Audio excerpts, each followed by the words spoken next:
Bismillahirrahmanirrahim.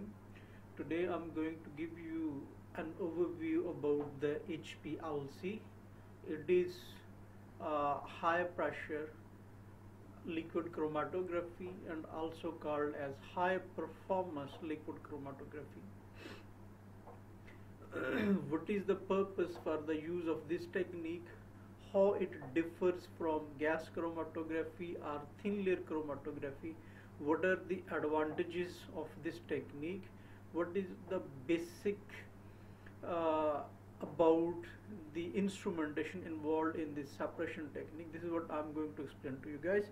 So need to keep an eye on this very fascinating chromatographic technique. Let me start with the very basic, that is the HPLC. It is high pressure, a high performance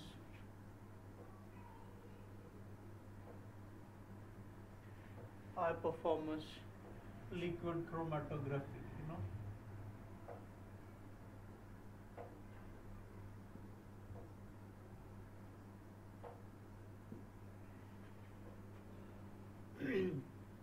In my previous lecture to you guys, we have discussed gas chromatography, also known as GC. In that very respect, we discussed on that day, in case of gas chromatography, our mobile phase is going to be a sort of an inert gas, that is helium, nitrogen, hydrogen, mostly nitrogen and the heliums are used, that is the mobile phase is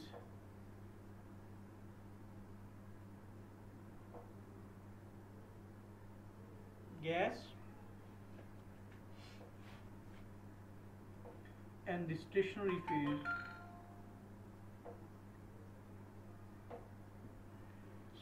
phase is some sort of polar adsorbents pasted inside the column. We have discussed on that day. Mostly it's silica, and it is applicable only to volatile samples, mean those samples which can be converted into gaseous form, into vaporous form. Why we need to convert the sample into volatiles, into vapors? Because the carrier, the mobile phase, is a gas. A gas can push the gaseous molecules, gas molecules through a column. It will be easier for a gas carrier. That's why we need the volatile samples which can be converted into volatiles. However, we know most of the biological samples from the plants, samples like blood, urine sample, or some other samples which are sort of a biological fluids, if we volatilize them, if we heat them as the requirement of the gas chromatography, they become denatured. The biological samples mostly, they become denatured. So gas chromatography becomes non-suitable for such compounds. So that's why, in order to cope the limitations, the disadvantages of the gas chromatography, people do come up with another idea, that is high performance liquid chromatography. In this case, in HPLC, the mobile phase is a liquid. The mobile phase is a liquid. Solvents, as we have used solvents in case of thin layer chromatography, that is TLC, we can use polar, we can use non-polar solvent depending upon the types of the column and depending upon ultimately depending upon the nature of the HPLC, that is normal HPLC, reverse phase HPLC. What they are, we will discuss in detail as I will move through this lecture, you know. So in general, the mobile phase is supposed to be liquid solvents in case of HPLC. However, in case of GC, the mobile phase is supposed to be a gas, you know. Over here, the stationary phase is again, that is solid adsorbent in general, you know. Adsorb are filled in columns again, as in case of gas chromatography, the column was supposed to be sort of a water pipe, you know, hollow from its anterior, inner side is supposed to be hollow. However, its surfaces were deposited with, you know,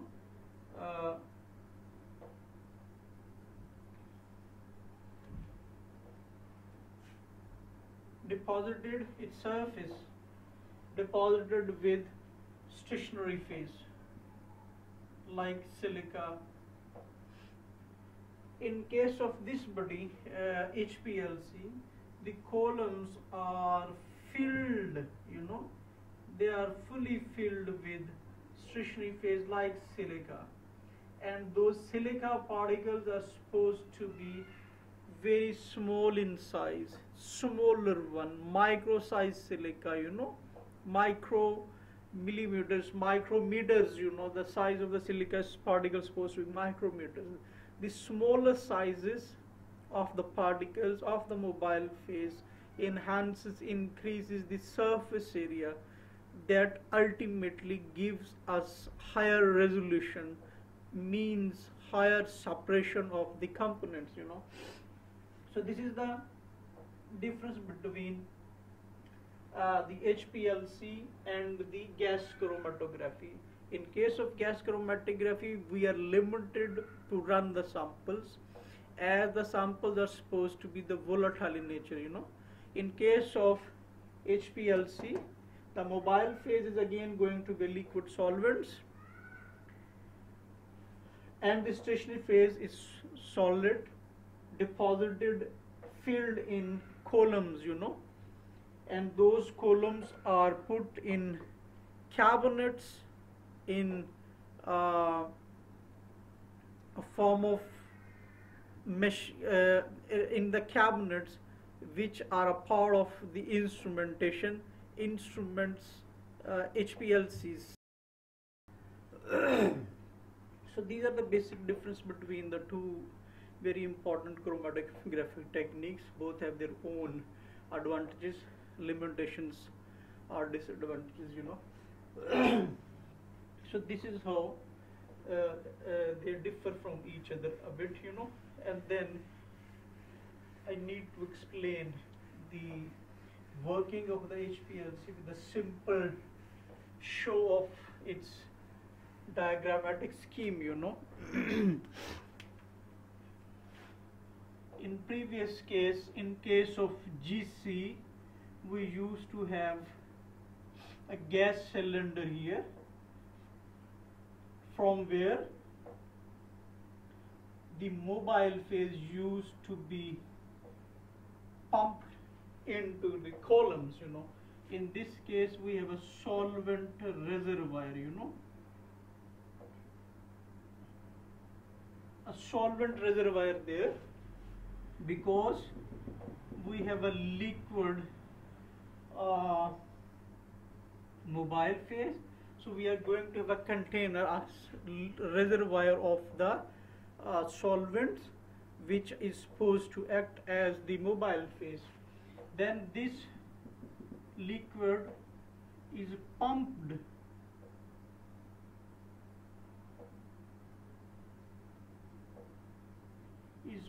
you know, from the container into the injector. A very simplified diagram, just trying to make you convey how the HPLC actually works, you know. So it's a sort of an injector where we supposed to inject the samples, you know. Here we inject our samples. And then this injector is connected with, again,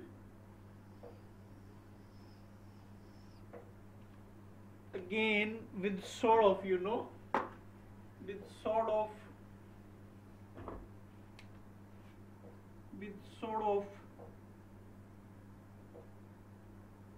column,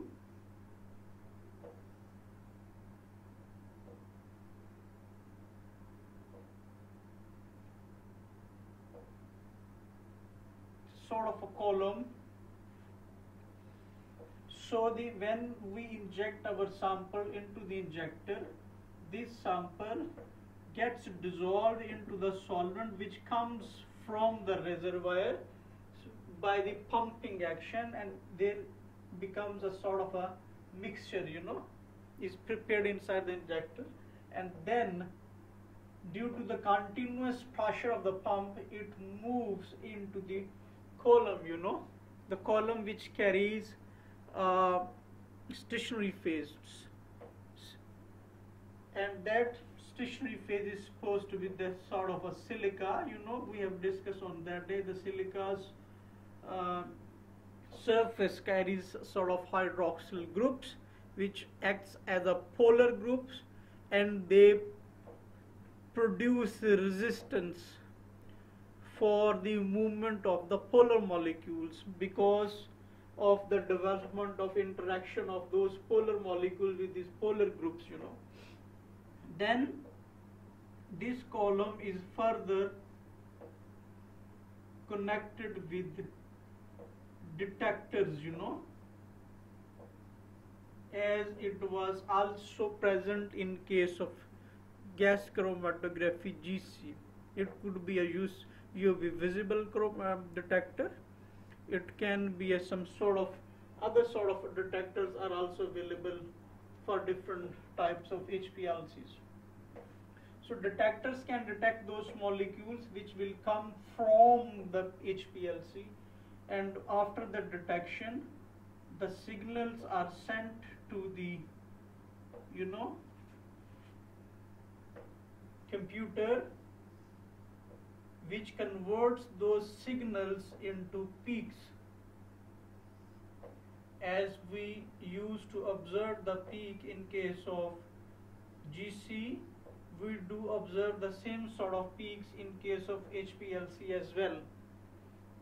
The peaks do appear on time domain, you know.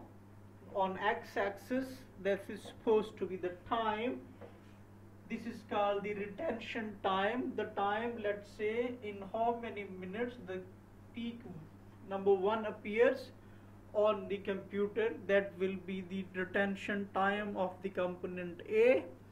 The time taken by the peak number 2 to be appear, that will be regarded as the retention time of the component 2. Similarly, the retention time of the component 3 will be the time when it appears on the computer. Let's say if this peak appears at 4 minutes and this appears like at 9 minutes, and like let's say this appears at 11 minutes, so 4, 9, 11 minutes are supposed to be the retention times of those corresponding components. In case of a GC, we used to heat the sample from 150 degree to 350 degree in general, you know. The temperature range varies as per the setting of our profiles, you know. We can change the temperature profiles on the GCs. In general, 150 to 350 degree. However, in case of HPLC, no heating is there. That's the main purpose of the HPLC. We want to separate the compound without heating them. We want to separate the compound on the basis of their polarity, on the basis of their solubility in the liquid mobile phase, you know. So this is how the HPLC works, it's a simple schematic diagram which gives you a clue how we load the sample in the injector. Those samples are supposed to be the liquid samples are supposed to be the ones which have been dissolved in liquids, you know. Liquids are supposed to be some sort of the same as we are going to use the samples as a mobile phase. So a liquid sample is loaded into the injector, and from the solvent reservoir a continuous supply of the solvent is made possible by turning on the pump. The pump actually moves the liquid solvent through the column like 1 to 3 ml, you know, I guess per minute, or you may increase this amount. It is up to us. We can increase the amount of the liquid mobile phase. We can change the rate of the movement of the mobile phase through the column as per our own choice. This is how. So the basic criteria, the basic behind the separation in the HPLC is the same as it was in TLC. Once we load the sample, the liquid solvent moves through the loaded sample and then take it forward through the column. So as soon as the mobile phase moves through the column, the samples present in the components present in the samples also move through the column.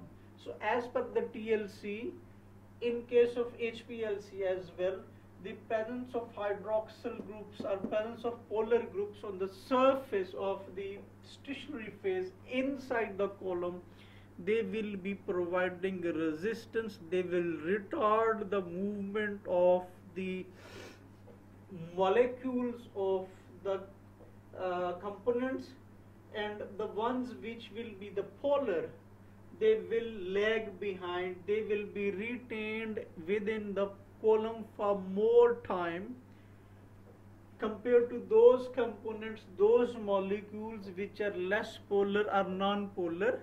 They will come out of the column into the detector at the first. Correspondingly, their peak will appear in the beginning. So molecules which are non-polars are the molecules which are less polar. They will move out of the column right in the beginning. So their peaks are supposed to be in the very first. Then the peak number 2 means the compound which are less polar. They have faced less resistance from the stationary phase inside the column. However, the peaks which appear at the last, peaks which appear after a lapse of time, means they belong to those components. They are molecules of those component material which is supposed to be more polar, as it would have developed more interaction with the stationary phase. So that's why they would have been retained for longer period of time inside the column, and then they took extra time to come out of the column. That's why they have been detected by the detector with after a while, you know, after with passage of time, after, let's say, after 10-15 minutes. However, the non-polar component has already been moved out. So as soon as those molecules will come out and enter into the detector, obviously they will be detected, and the detector sends signal to the computer corresponding to the nature of the molecules. So that is why we find the peaks on the chromatogram, you know. Like the GC, the number of peaks will represent the number of components in the sample. If the chromatogram represents 3 peaks after the sample has been run on GC, it means the sample which was injected in the injector, it has three components. Again, the peak having larger area mean that's the main component. The peaks which have smaller areas, they are the component number 2 and the component number 3, and correspondingly the computer will tell us their percentage presence corresponding to their area of the peak, you know. However, if we run a sample on HPLC, you know, and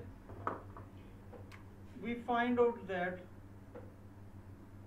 only a single peak has appeared, you know, after a few minutes, it means the injected sample is a sort of a pure component. It's a sample which carries only one component, as only a single peak has appeared in the chromatogram. So one can assess, one can judge the purity of the injected sample. However, sometimes we find some smaller satellites, peaks around the major peaks as well. So they do represent the contaminations as well. If we find small peaks, satellite peaks around the main peaks, they do represent the presence of contaminations as well. The detector will detect their presence, and also it will give us their percentage presence in the sample. So chromatograph will represent their area. Correspondingly, the area of the major peak like 96%, 97%, 98%, etc. will be represented by the computer, by the detector in the chromatogram. So this is how HPLC could help us to identify the number of compounds in a given sample, you know. So what is the basic difference I would like to convey? What is the basic difference between the two? No. In case of GC, we have the mobile phase, that's the gas. In HPLC, the mobile phase is a liquid, you know. It could be a mixture of two liquids. In general, we use mixture of two liquids, polar, non-polar, aqueous, and something else. That will be a topic of topic of our next talk, the solvent systems in HPLC. Over there we will discuss the nature of the columns and then the nature of the solvents that could be used in HPLC. At the moment, as we are discussing just the simple basics of HPLC's basic component of HPLC.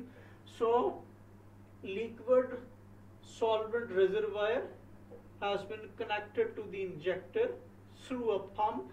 The pump injects the solvent from the reservoir into the injector. Over here in the injector we put in our sample as well. What happened? That sample is dissolved by the liquid mobile phase, and then it is moved into the column. However, in case of GC, what was happening over there? The gas was coming from the cylinder. As it moves into the injector,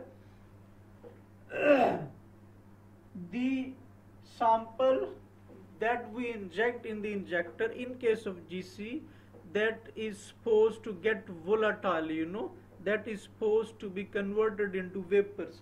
So as soon as the sample gets converted into the vapors in GC, then those vaporous molecules are pushed by the gaseous mobile phase. Over here, liquid mobile phase is coming into the injector. In the injector, the sample is supposed to get converted into solution.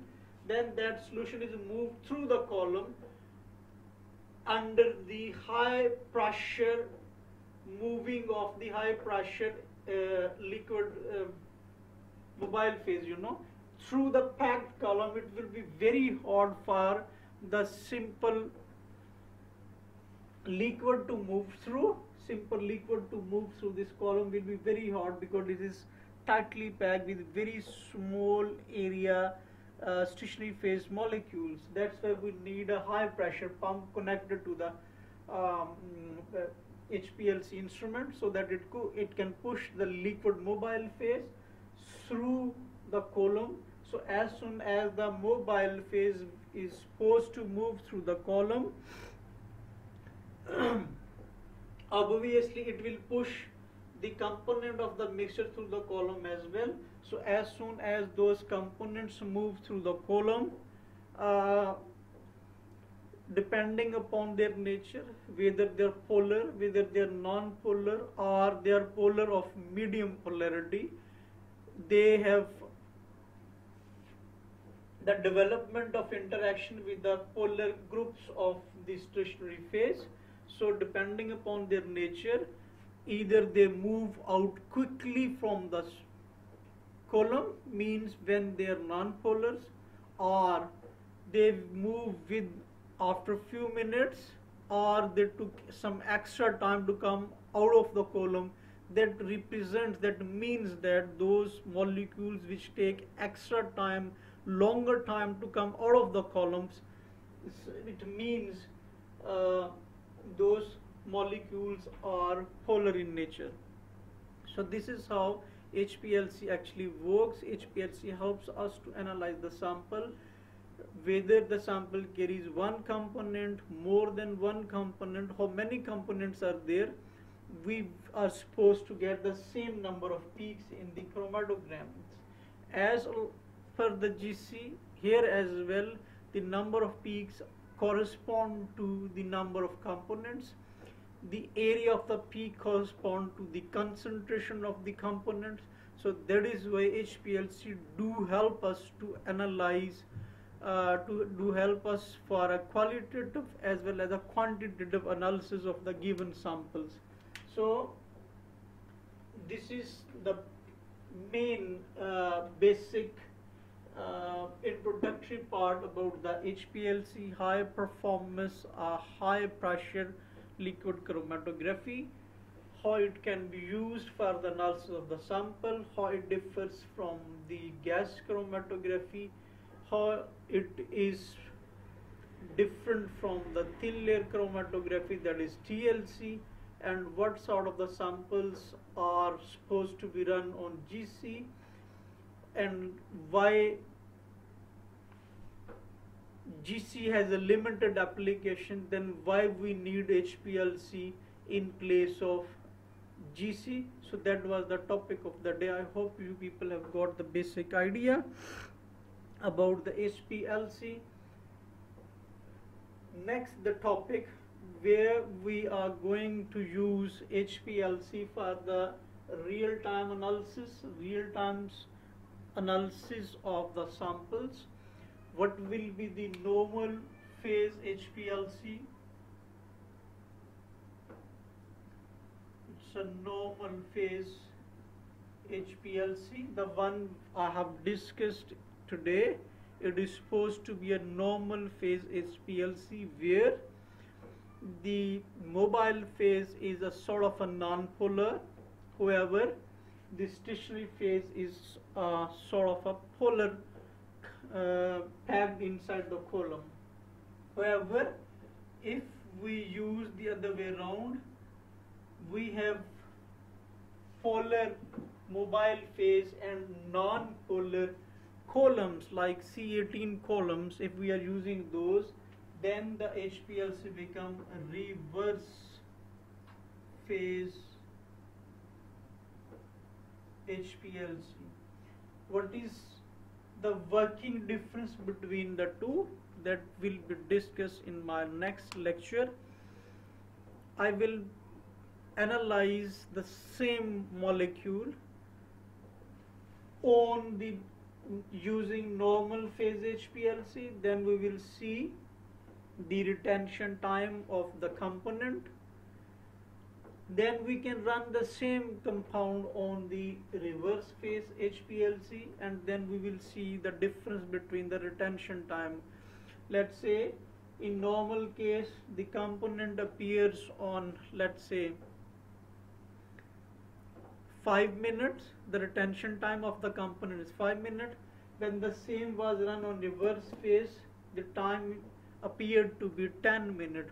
why there is a hell of a difference between the retention time when we have changed the nature of HPLC. That will be explained with one real time example, you know. Secondly,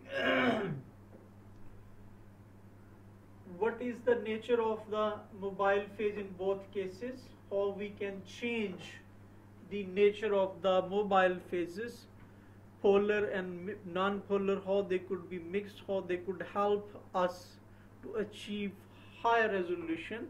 That will be the topic of the next talk. Today just I am here to make introductory presentation about the HPLC, and I'm just trying to convey why we use HPLC instead of GC, what are in fact the limitations of the GC, where GC failed to work, we need to put in HPLC, and why HPLC is required even when we have an easy access to TLC.